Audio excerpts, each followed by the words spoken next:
नमस्कार, मैं पंकज कुमार। मैं अभी पटना के अनुजिया क्लासेस में हूँ और रोज़गार सीरीज के नए सीरीज में हम ये छात्र से जानना चाहेंगे कि उनकी अपेक्षा क्या है, रोज़गार का इशू क्या है, वैकेंसी कितने इंटरवल पे आती है, पेपर लीक का मामला है।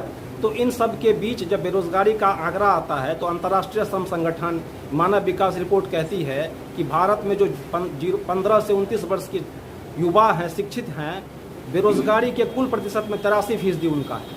अभी यदि हम इंडियन एक्सप्रेस की बात करें तो वो कहती है कि पिछले 5 साल में अलग अलग परीक्षा के 41 पेपर लीक हुए हैं। इन सब बातों को लेके छात्र क्या सोचते हैं, हम छात्र से समझने आए हैं इन मुद्दों को लेके।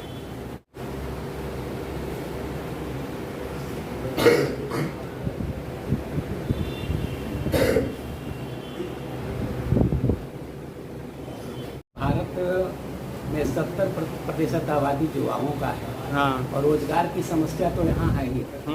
जहाँ तक सरकारी नौकरी की बात है तो हम 10-12 वर्षों में अगर देखें तो चाहे बिहार सरकार हो चाहे केंद्र की सरकार, ये दोनों सरकारों ने सरकारी नौकरियों की सृजन में असफलता दिखाई है, जिसके कारण पढ़ने लिखने वाले छात्रों के बीच में एक निराशा का माहौल है। दूसरी बात यह है कि पढ़ने लिखने या फिर सरकारी नौकरी के इतर भी रोजगार का जो सृजन होना चाहिए वह नहीं हो पाया है, जिससे जो युवा है वो बिल्कुल बेरोजगारी के शिकार हैं और अंदर से निराश हैं, जिससे पूरा जो शिक्षा व्यवस्था है उसको प्रश्नचिन्ह देता है।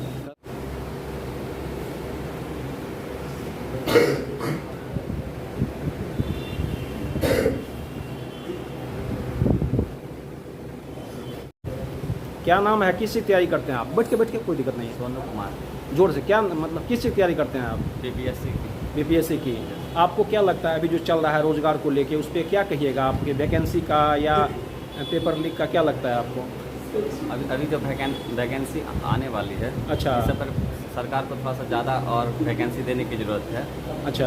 और जो भी वैकेंसी आने के लिए एग्ज़ाम लेती है बड़ी कंपनियां या फिर एजेंसी, हाँ, जैसे एनटीए भी विवाद में चल रही है, तो कहीं ना कहीं इस पर सरकार को सोचने की ज़रूरत है। और जो भी पेपर लीक की मामला है, इस पर एक बड़ी कानून बनाने की ज़रूरत है और जो भी शिक्षा माफिया है इस पर कार्रवाई करने की ज़रूरत है।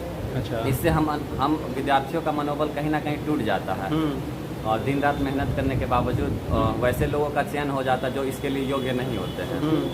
तो इस पर सरकार को ध्यान देने की ज़रूरत है। आप किस चीज़ की तैयारी करते हैं? बीपीएससी का। तो उसको लेके क्या लगता है? बीपीएससी में पिछला बार टीचर का पेपर लीक हो गया था। हाँ सर, बिल्कुल लीक हुआ था सर। इसमें क्या लगता है आपको, क्या सोचते हैं आप, किस तरह सोचते हैं विद्यार्थी? सर ये सोचते हैं सर, हम लोग तो मेहनत करते हैं सर, पेपर लीक नहीं होना चाहिए। सरकार से ये अनुरोध है सर, इस पर ठोस कानून बनाना चाहिए। बस यही है सर, ठोस कानून बनाना चाहिए इसमें। ठीक है, आप लोग जो है, आप किस तैयारी करते हैं? बीपीएससी का। क्या नाम है? जोर से। तो जब आप घर से आप बोली कि हमको बीपीएससी की तैयारी करना है, घर वाला क्या कहा? करना है, एग्री हुए इसमें। ठीक, धन्यवाद। चलिए, आपको क्या लगता है, आपका नाम क्या है? अच्छा, किस की तैयारी करती हैं? एसआई का। तो आपको घर से जब बोली कि हमको एसआई करना है, बिहार में जो एक तरह का बना हुआ है अवधारणा, उसमें क्या कहा घर वाला? एग्री हो गए? चलिए, तो पिछला बार जो एसआई का रिक्ति कितना कब आया था पिछला बार? अभी मेरा स्टार्ट अभी स्टार्ट है आपका। अच्छा, अभी जो पेपर लीक होता है उस पर क्या लगता है आपको? पेपर लीक नहीं होना चाहिए। जो बच्चे पढ़ रहे हैं उन लोगों को प्रॉब्लम होता है, जो नहीं पढ़ता है उसमें पेपर लीक करके पैसा देकर उन लोग पास हो जाता है। अच्छा, आपको क्या लगता है, रिक्ति आता है समय? किस चीज़ की तैयारी करती हैं आप? तैयारी किस चीज़ की करती हैं? बीपीएससी का। तो रिक्ति आती है समय से? अभी मेरा ये स्टार्टिंग है, ये सब उतना मेरे को समझ नहीं है। अच्छा, स्टार्टिंग है। चलिए, धन्यवाद। आपका? बीपीएससी की तैयारी कर रही है। चलिए, तो ये पेपर जो लीक हो रहा है उस पर क्या लगता है आपको? It's a big leak. Indian youth बहुत फेस कर रहा है इसको अभी। अच्छा। और जो अच्छा नहीं है बिल्कुल, ये ठीक नहीं है। चलिए, ये जो है, आप किससे तैयारी करते हैं? बिहार बिहार एसएससी का। पिछला कब आया था विज्ञापन? सीजीएल का तो पिछले साल 22 तहत 22 में आया था, एग्ज़ाम हुआ था तो उसका भी पेपर लीक हो गया था, तो एग्ज़ाम कैंसिल करवा दिया गया था एग्ज़ाम लेकर। अच्छा, तो जाने से दिक्कत होता है लड़का लोग को। दिक्कत होता है। चलिए, ये जो है मतलब पटना में रहते हैं, कितना खर्चा होता है मंथली? 6000 हो जाता है। 6000 हो जाता है। उस पर जब घर वाला सुनता है पेपर लीक हो गया तो क्या कहता है वहाँ से? क्या कहेगा, उन लोग का मनोबल भी गिर जाता है ना। मनोबल गिर जाता है। हाँ, उन लोग का गिरता है तो हम लोग का भी गिरता है मनोबल। आप किसकी तैयारी करते हैं? बीपीएससी का। बीपीएससी का। अच्छा, रिक्ति आ रहा है, मतलब वैकेंसी आ रहा है? आने वाला है। आने वाला है। क्या आपको क्या लगता है ये जो जॉब का मामला है ओवरऑल, इस पे किस तरह सोचते हैं आप?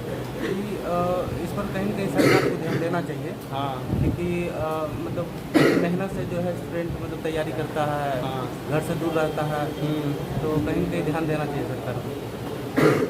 अच्छा, ये कहिए रोजगार के मुद्दे पे मतलब ये जो सरकार इसको साइड में रख के और फिर सरकार बन जाता है, तो ये कैसे होता है? ये रोजगार जितना आना चाहिए उतना आता है? नहीं, बिल्कुल नहीं आता। तो फिर क्या वो बीच में हो क्या रहा है?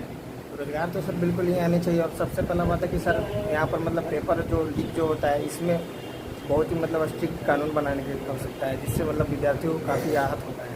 अच्छा, पेपर लीक होने से मतलब विद्यार्थी नर्वस भी बहुत ज़्यादा होते हैं, प्लस में एज भी बहुत बढ़ते जाते हैं। अच्छा। आपका जो है बीपीएससी बोले ना तैयारी कर रहे हैं, मतलब मैक्सिमम छात्र यहाँ बीपीएससी के हैं। चलिए, तब तो बढ़िया। आपको क्या लगता है रोजगार के मुद्दे पे जितना विज्ञापन आना चाहिए अलग अलग परीक्षा का, आ पा रही है? नहीं आ पाती है। जोर से बोलिए। नहीं आ पाती। तो फिर सरकार बनती कैसे है? सरकार बनती है मोदी सरकार में। हाँ, 5 किलो चावल दे देते इसलिए सरकार बन हाँ, अब आए मुद्दा पे। क्या बोले? 5 किलो चावल जो मिलता है ना सर, हाँ, उसी पर सरकार मतलब बन जाती है। अच्छा, मतलब वो जो राशन मिलता है वही मुद्दा बन जाता है, यही ना? रोजगार मुद्दा नहीं बनता है। कोई रोजगार मुद्दा नहीं बनता है। इतना तो दिन से कह रहा है 2 लाख देंगे, 2 लाख कब देगा सर? अच्छा, क्या भाई आपको क्या लगता है? इनको लगता है 5 किलो चावल भारी पड़ जाता है रोजगार पे?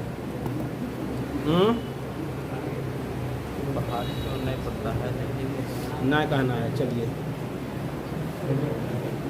आपको क्या लगता है भाई, रोजगार का मुद्दा को पीछे रख के सरकार कैसे बनती है? रोजगार के मुद्दा को सरकार पीछे रख के जो गठबंधन की सरकार बना लेती है। हाँ, सरकार जोर से बोलिए। बोल रहे हैं कि जो गठबंधन की जो सरकार बना लेती है, हाँ, तो इसीलिए सरकार बन जाती है। और अच्छा, आप कहिए कि आपको कौन लगता है बिहार में कोई ऐसा नेता जो आएगा तो रोजगार का मुद्दा मतलब ये आगे रहेगा? कोई दिखता है? हमको तो मेरे समझ से अनुसार से लगता है। हाँ, क्या कहिए? बोलिए, खुल के बोलिए, खुल के बोलिए। सबसे पहले तो कि सरकार एक नियत सरकार चलती आ रही है 10 साल से भाजपा का, इसमें बदलाव होना चाहिए। अच्छा, प्राइम मिनिस्टर अच्छा, तो बदलाव होना चाहिए। विकल्प में कौन दिखता है आपको? लगता है यदि वो आ जाए तो रोजगार मुद्दा आगे आ जाएगा? विकल्प में तो बिहार में देखे तो इंडिया गठबंधन से जुड़ा हुआ है, ये जो है आरजेडी का सरकार है। अच्छा, उसको भी एक बार मौका देना चाहिए। अच्छा, और भारत में पूरा सेंट्रल लेवल पे देखें तो इंडिया गठबंधन से बना सरकार का योगदान देना चाहिए एक बार। अच्छा, 10 साल जो मिला है एनडीए का, गठबंधन का सरकार चला रही है, अभी भी बहुमत में आई है। तो मेरे समझ से लगता है कि इंडिया गठबंधन का भी एक बार मौका देना चाहिए। ऐसे विपक्ष में भी काफ़ी विपक्ष में मजबूत सरकार बनी है, तो इस पर बनना भी विपक्ष में बहुत जरूरी था उसका। नहीं तो फिर एनडीए सरकार अचानक से एक एक्शन ले लेती, जैसे पिछले तौर पे नरेंद्र मोदी जो ले रहे थे। तो कुछ देश के हित में लिया गया निर्णय सही नहीं था जो पिछले 10 साल में लिया गया था। अच्छा, ये और रोजगार के जहाँ तक की बात है तो नियत समय पे एग्जाम होना चाहिए, लीक पेपर लीक नहीं होना चाहिए। अब ऐसे तो हम बीपीएससी का तैयारी करते हैं तो पहले बीपीएससी का स्थिति सही नहीं था, हर साल एग्जाम नहीं लेते थे, लेकिन अब देख रहे हैं एग्जाम हर साल ले रही है। अच्छा, तो इस पर हम सही कहेंगे, लेकिन बिहार एसएससी का खराब स्थिति निकलती है, हर साल नहीं निकलती है। और वैसे तो हम हर एग्जाम का तैयारी करते हैं, UPSC, CGL, income tax, sale tax officer, Bihar Bihar सचिवालय, ये सब का तैयारी करते हैं ऑलराउंडर। केवल रेलवे को छोड़ के रेलवे वाले में कर्मचारी का नौकरी मिल जाता है, इसलिए वैसा शौक नहीं है। एसडीएम डीएम बनने का शौक है और जो है कि इसलिए उस तौर पे तैयारी करते हैं। तो बीपीएससी का देख रहे हैं अच्छा है। और सरकार के जहाँ तक रोजगार का मुद्दा, वहाँ तक के कुछ औद्योगिक क्षेत्र में बिहार में औद्योगिक स्टार्टअप भी शुरू करना चाहिए। रोजगार का मतलब केवल सरकारी नियुक्तियाँ ही नहीं होते, वैकेंसियाँ, उसके तौर पे स्टार्टअप हो गया, लघु उद्योग हो गया, जो कि बिहार के लोगों को बाहर जाना नहीं पड़े रोजगार के लिए। बहुत से देखते हैं बिहार के लोगों के साथ मजदूरी के तौर पे शोषण होता है, कहीं और स्टेट में जाते हैं, जैसे गुजरात में गए, तमिलनाडु में गए, ये सब राज्य में। तो सबसे पहले बात बोलेंगे कि लीक पेपर नहीं होना चाहिए। जैसे नीट पेपर में लीक हुआ है, तो ये सब गलत व्यवहार है। कल होके बोलेगा यूपीएससी सीट बिक गया, अब यूपीएससी बिक रहा। पहले तो 2-3 साल पहले तो आप कड़ाई किया है बीपीएससी पे, तो बहुत से अधिकारी इसमें संलिप्त हुए थे तो पकड़े गए हैं। लेकिन अब बीपीएससी का समय पे एग्जाम हो रहा है, तो और अच्छा बात है और अच्छा सोचा, अच्छा उम्मीद के साथ पढ़ रहे हैं कि एक दिन एसडीएम बनेंगे। चलिए, धन्यवाद आपको, शुभकामना आपके लिए। ठीक है, ये जो है, ये जब रोजगार के बदले चुनाव के समय में मंदिर मस्जिद का बात सुनते हैं तो कैसा लगता है ज़रा? तो रोजगार का जो जोर से मंदिर मस्जिद का जो मुद्दा आ जाता है वो बहुत गलत लगता है सुनने में। अच्छा, शिक्षा की बात नहीं किया जाता है, यूनिवर्सिटी की बात नहीं किया जाता और मंदिर मस्जिद का बात किया जाता है, तो कहीं ना कहीं तो गलत लगेगा। अच्छा, मेरा एक सवाल है कि सरकार कहती है सबको सरकारी नौकरी देना संभव नहीं है, इसका जवाब कौन दीजिएगा? सरकार कहती है। चलिए, हम सर से बात करते हैं कि जो रोज़गार का इशू है सर, इस पे आपका एक हम ऑथेंटिक टिप्पणी चाहेंगे कि जो अभी चल रहा है, सरकार कभी कहती है सबको नौकरी देना संभव नहीं है, चुनाव के समय में और मुद्दा आता है, पेपर लीक का है, इस पे ओवरऑल आप क्या सोचते हैं? देखिए, भारत में 70% आबादी युवाओं का है। हाँ। और रोजगार की समस्या तो यहाँ है ही। जहाँ तक सरकारी नौकरी की बात है, तो हम 10-12 वर्षों में अगर देखें तो चाहे बिहार सरकार हो चाहे केंद्र की सरकार, ये दोनों सरकारों ने सरकारी नौकरियों की सृजन में असफलता दिखाई है, जिसके कारण पढ़ने लिखने वाले छात्रों के बीच में एक निराशा का माहौल है।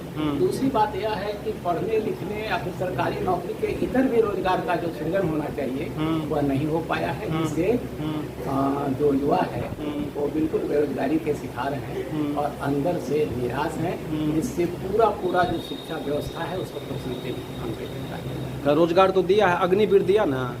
अग्निवीर एक तात्कालिक रिलीफ है, जिसे लड़के भी इसे पूर्ण रोजगार के रूप में नहीं ले रहे, इसीलिए पूर्णकालिक रोजगार की बात होनी चाहिए। कहा ये टीचर जो है, बिहार सरकार जो है वो टीचर का नियुक्ति तो की है। देखिए, शिक्षक की नियुक्ति वैसे छात्रों के लिए है जिनके पास पे एक स्पेसिफिक डिग्री है, चाहे डीएलएड हो, बीएड हो। लेकिन सामान्य वैसे छात्र जो गरीब हैं या जिनके पास कोई कोई डिग्री नहीं है उस तरह के, तो उनके लिए तो वैकेंसी बहुत ही कम है। तो सरकार तो कहती है कि सबको रोजगार देना संभव है, सबको सरकारी नौकरी देना संभव नहीं है। सबको सरकारी नौकरी देना संभव नहीं है, लेकिन सबके लिए सरकारी नौकरी के इतर भी रोजगार का सृजन करना संभव है। ठीक है, रोजगार का मुद्दा है, लेकिन यदि रोजगार का मुद्दा होता तो सरकार कहती छात्र आंदोलन नहीं करते, ये कुछ आदमी का खुराफाती है, सरकार स्टूडेंट खुश हैं। देखिए, छात्रों की भी एक समस्या है कि छात्रों का कोई संगठन नहीं है। यूनिवर्सिटी लेवल पर भी जाएंगे तो छात्रों का पहले जो संगठन हुआ करता था, मजबूत हुआ करता था, उसकी आवाज़ें उठा करती थी। लेकिन आज छात्रों का जो संगठन है वो कमजोर हो चला है और छात्र के संगठन हो, और यहाँ तक आप कह सकते हैं छात्र भी अपना जो अधिकार है उसको नहीं समझते हुए जाति और धर्म में विभाजित हैं, जिसके कारण उसका एक समन्वित आवाज़ नहीं उठ पा रहा है। तो आप इतना स्वीकार कर रहे हैं कि छात्र भी बटे हुए हैं, कहीं ना कहीं रोजगार का मुद्दा जो है हाँ, गौन हो जाता है। गौन हो जाता है। तो सरकार, हमको एक सवाल का जवाब मिल रहा है कि सरकार को कहाँ से साहस आती है रोजगार के मुद्दा को उपेक्षा करने का, तो शायद यही कारण है क्या? यही कारण है, क्योंकि युवाओं में अपने अधिकार को लेकर जागरूकता कम है और वे जाति, धर्म, अगड़ा, पिछड़ा जो ये मुद्दे हैं उन पर वोट के समय विभाजित हो जाते हैं, जिसके कारण जो युवा बल है जिससे सरकार डरती और उसके अधिकारों की बात करती वह नहीं है। चलिए बेहतर एक और हमको दे दीजिए जवाब इसका कि जब बिहार में दो चीज़ के लिए पलायन होता है, एक मजदूर का पलायन होता है, एक एजुकेशन के लिए छात्र का बाहर पलायन होता है, तो जो मेरा स्कूलिंग सिस्टम है, जो कॉलेज है, वो कितना दुरुस्त है? देखिए, अगर आप बिहार में स्कूल और कॉलेज की बात करें तो बिल्कुल यहाँ की शिक्षा व्यवस्था चरमरा गई है। स्कूल समय पर चलते नहीं। अगर के पाठक जी आए, उन्होंने सुधारने का प्रयास किया, लेकिन इंफ्रास्ट्रक्चर के अभाव में उनका भी प्रयास परिणाम नहीं दे पाया। और आप देख ही रहे हैं कि के पाठक वो हटाना भी पड़ा है। चलिए, ये तो पॉलिटिकल हुआ। तो ये प्राइमरी स्कूल के लेवल पे अब तो सरकार कहती है कि पहुंच बढ़ गया है, नामांकन ज़्यादा हो रहा है, स्कूल में खाना मिलता है, कपड़ा मिलता है, पोशाक मिलता है, साइकिल मिलता है, इस पे क्या कहना है आपका? देखिए, ये सब कुछ मिलने के बावजूद भी शिक्षा में गुणवत्ता तभी आएगी जब बेहतर शिक्षक हो और शिक्षा का माहौल हो और साथ ही साथ गार्जियन में भी यह जागरूकता हो कि बच्चे सही ढंग से शिक्षा ले सके, स्कूल जाएं और घर पर भी अपना वर्क करें, तभी एक शिक्षा की कामना किया जा सकता है। चलिए, अंतिम सवाल है, एक सलाह सुझाव। ये तो समस्या हुई, ये समस्या पे चर्चा किए हम लोग, लेकिन ये आखिर ये होना क्या चाहिए सरकार के लेवल पे? यदि हमारे चैनल से सरकार सुन पाए तो आप एक शिक्षक के रूप में आप क्या सलाह देंगे? हम यही कहेंगे कि प्राइमरी स्तर की शिक्षा, माध्यमिक स्तर की शिक्षा और उच्च स्तरीय शिक्षा को दुरुस्त किया जाना चाहिए, क्योंकि बिहार शिक्षा अच्छी शिक्षा के लिए कभी जाना भी जाता था और इसकी धूम भी थी। जहाँ भी बिहार के यूनिवर्सिटी से पढ़े हुए बच्चे जाते थे उनको लोग देखते थे और हम मानते थे कि ये अच्छे स्टूडेंट होंगे, लेकिन विगत कई दशक से जो शिक्षा के गुणवत्ता में कमी आई है उसके कारण बिहार की शिक्षा व्यवस्था पूरी तरह से लचर पड़ चुकी है। ऐसे में प्राइमरी स्तर की शिक्षा, माध्यमिक स्तर की शिक्षा और उच्च स्तरीय शिक्षा पर सरकार को निश्चित रूप से कदम उठाना चाहिए। सबसे पहले इसके लिए कोई आयोग गठित करना चाहिए और आयोग के रिपोर्ट के अनुसार सरकार को एक बेहतर कदम उठाने की जरूरत है। लेकिन आपका जो जवाब है सर इसमें, अभी तेलंगाना में वो लोग स्किल सेंसर कर रहे हैं, वहाँ पे ज़्यादा मतलब लिटरेसी है, बावजूद उसके बेरोजगारी है। तो बिहार जैसे स्टेट मीडियम शिक्षा दुरुस्त भी करते हैं, तो फिर सबको रोजगार देना कैसे संभव हो पाएगा? देखिए, शिक्षा सिर्फ रोजगार का माध्यम नहीं होता, बल्कि एक शिक्षित व्यक्ति रोजगार का निर्माण स्वयं भी करता है। उसके लिए सरकार कितना चिंतित है? स्वयं रोजगार करे, ये कहने में तो अच्छा लगता है, लेकिन सरकार के इनिशिएटिव क्या है? इनिशिएटिव उसके लिए देखिए, उसके लिए कुछ योजनाएं हैं, कौशल योजनाएं हैं और कई प्रकार की योजनाएं हैं, लेकिन मुकम्मल नहीं है। अच्छा, और भी उसको बढ़ाया जाए। चलिए, धन्यवाद सर। तो अभी आप देख रहे थे बेरोजगारी के, रोजगार के तमाम इशू पे कि क्या क्या विकल्प होना चाहिए, रोजगार को कैसे दुरुस्त करना चाहिए, उसके लिए क्या विकल्प होना चाहिए, किस तरह जो है ये रोजगार मुद्दा या बेरोजगारी ना रहे बिहार जैसे स्टेट में, जहाँ की सिर्फ और सिर्फ नौकरी ही छात्र के लिए विकल्प रह गया है और बेहद कठिन परिश्रम करते हैं। उसमें एक सुझाव भी आया है छात्रों से भी और इनसे भी कि ये यदि सरकार इन मुद्दों पे लेके अपना स्कूलिंग को दुरुस्त करके, स्किल डेवलप करके, समय पे नियुक्ति देके यदि हम कदम बढ़ाते हैं तो जो बिहार का गौरव है वो हम प्राप्त करेंगे। आप देख रहे हैं पंकज का संवाद। नमस्कार, मैं पंकज कुमार।